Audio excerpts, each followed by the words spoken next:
আসসালামু আলাইকুম, সবাই কেমন আছেন? আশা করি সবাই ভালো আছেন। আর সকাল সকাল কিন্তু ঘুম থেকে চায়ের টেস্ট নিয়ে ঘুম থেকে উঠলাম। যাই হোক, শীতের সকালে তুলসী পাতার চা খেতে কিন্তু খুবই ভালো লাগতেছে।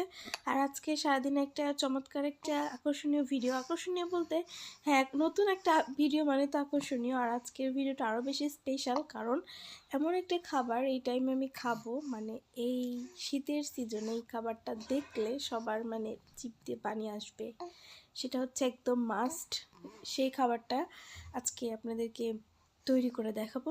যাই হোক, বাচ্চা কাচ্চার রুম মানে অনেক জিনিসপত্র, আর সেই জন্য কিন্তু আমি সব রুম সকালবেলা ঘুম থেকে উঠে চাটা খেয়ে ফাইনালি হচ্ছে আমি সবগুলো রুম অনেক সুন্দর, মানে সবগুলো না, মানে আমার রুমটা স্পেশালি, সবগুলো রুম তো ক্লিন আম্মুই করে, আমার রুমটা অনেক ভালো করে ক্লিন করে নিয়েছি। কারণ আমার সারাদিনে যার কয়বার করতে হবে তার কোনো হিসাব নাই। যাই হোক, কোনো রকমভাবে একটু মোটামুটিভাবে করে নিয়েছি, একটু ক্লিন করে নিয়েছি।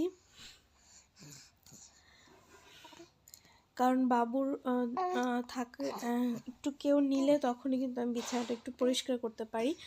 যাই হোক, এই শীতের সিজনে কি আপনারা কখনো কাঁচা আম খেয়েছেন? এই দেখেন, আমার মনে হয় না যে এইটা দেখে এমন কেউ মানে নাই যে তার মানে লোভ লাগবে না। এত টেস্টের, এত মজা হয়েছিল এই শীতের সময় কাঁচা আমের ভর্তাটা। আসলে আমি এত এত মজা করে খেয়েছি। শুকনো মরিচ একদম ডলে, সাথে মরিচের গুঁড়া, সজের গুঁড়া দিয়ে একসাথে মিক্সড করে মাখায় খাইছি। খুবই টেস্ট ছিল। আর তারপর হচ্ছে আম্মু চিংড়ি মাছ দিয়ে লতি রান্না করেছিল, আয়ের মাছ ভুনা করেছিল নতুন আলু দিয়ে, আর হচ্ছে কবুতরের মাংস রান্না করেছিল। সবগুলো খাবারই জাস্ট অসাধারণ ছিল, খেতে খুবই ভালো ছিল। আব্বু আম্মু আমার মেয়েকে আদর করতেছিল, আর আমার হাজব্যান্ড তার মেয়েকে আদর করতেছিল। যাই হোক, আজকের ভিডিওটা এই পর্যন্তই। ভালো লাগলে লাইক, কমেন্ট, শেয়ার করবেন এবং পরবর্তী ভিডিওর আপডেট পেতে